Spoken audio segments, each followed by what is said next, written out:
Game 3 of the NBA Finals will answer. The Texas girl in me feels so seen right now. Here's what the Mavs, though, are up against. Teams trailing 2-0 in the finals have come back to win just 5 times out of 36 total such series. It's even worse against number 1 seeds with a 1-11 record in these instances, with the only win courtesy of Kyrie's 2016 Cavs against the 73-win Warriors. And here's their backcourt. What are some of the things you can look at from 1 and 2 and say we're confident in this? Just trying to keep getting open looks. I think our defense has not been bad, but just we can't really score. That's our main problem right now. But I think we're getting some great looks, and like I said, you know, we have confidence that everybody can make a shot. That's shooting the ball in our team, so we just got to keep believing it. You know, being back in Boston, there's such a level of desire that I have inside of me to play well and wanting to be there for my teammates. So.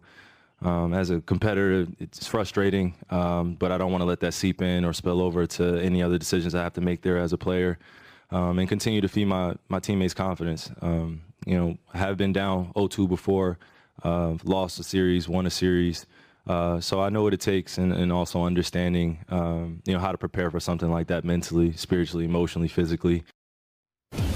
Game 3 is just over 24 hours away, and it's a must-win situation for Luka, Kyrie, and the Mavs. But if they want a chance to get back in the series, they will have to be better on both ends. And that all starts with Luka Doncic. Look at this. On defense, look at this number. Luka was blown by on 13 drives that he defended in Game 2. The most allowed by any player in a playoff game in the last 10 years. So let's take it to the court as I show you what he needs to improve on. So here his matchup is Jason Tatum. You reach, I teach. That forces the defense to collapse. And then here, one blow by leads to multiple as Drew Holiday is able to score. Again, here's the matchup. Tatum, he's just a little bit slower, reaches again. That forces a collapse on the defense. And then he's able to do and one, son. And last but not least, I love this possession if you're the Celtics offense. He forces some contact. Unfortunately, there's another blow by. That's ball movement. Look at time and scores. Second quarter, leading into half, trying to steal the momentum. And Drew Holiday was the guy of Game 2. But all of the blame certainly does not fall on Luka's shoulders. Tough stat right here as well. Kyrie Irving has allowed nearly as many points as he has scored thus far in the first 2 games of the finals. And here's how the Celtics have slowed him down in the half court. So if you watch Kyrie, he initiates the offense here. There's great defensive pressure. It's Drew Holiday, who's won games for them in the postseason with the defense. He blows by, he stays on his back, but he stays on balance. That's what Drew does. And then the help side defense of Jaylen Brown is ready to provide that defensive energy as well. Again, Derek White guarding this time, and I love how they switch. This is what the Celtics are known for.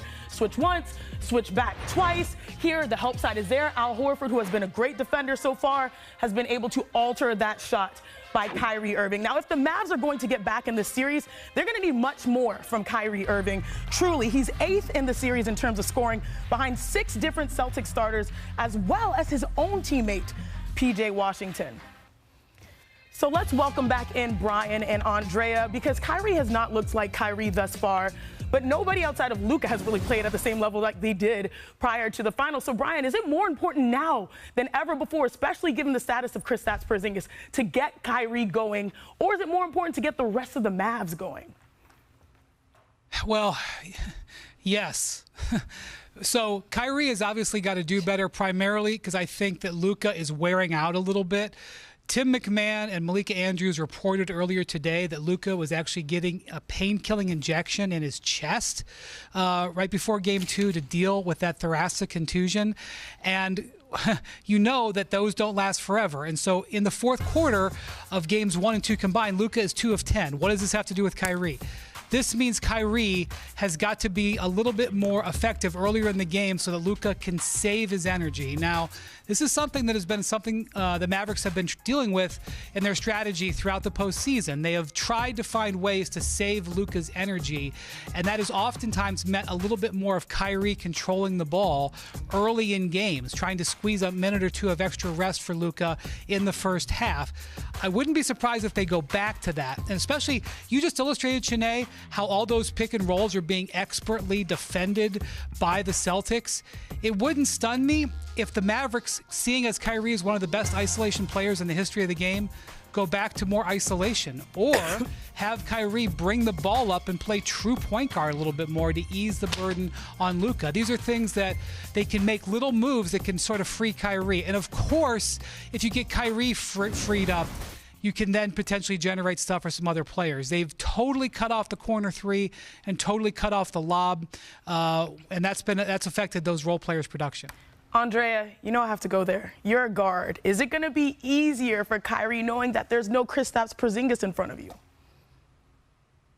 Yeah, well, it's definitely something to consider, right? Kristaps Porzingis isn't in the inside. He isn't down in the paint. So maybe I can get that floater off. We saw Kristaps Porzingis literally block a floater while moving backwards. He stops on a dime and blocks that Kyrie floater that we've seen Kyrie hit multiple times. So, of course, if you're Kyrie, if I'm in his shoes, which I would be nowhere close to being able to do what he's able to do out there on the floor. You're pretty good, Andrea. You have to think, I can get into my bag a little bit more without Kristaps' length and athleticism and presence on the inside. And the answer to your original question, Janae, as far as who needs to get going, what I think is getting Kyrie going gets everybody else going. That's the thing. Like, one leads to another. Of course, they both have to happen, but you have a better shot at starting with Kyrie, letting him get in his bag, and it opens everything else up, takes some pressure off of Luka, like Wendy just said, but opens everything else up for everyone else. Because once Kyrie starts to get in his bag,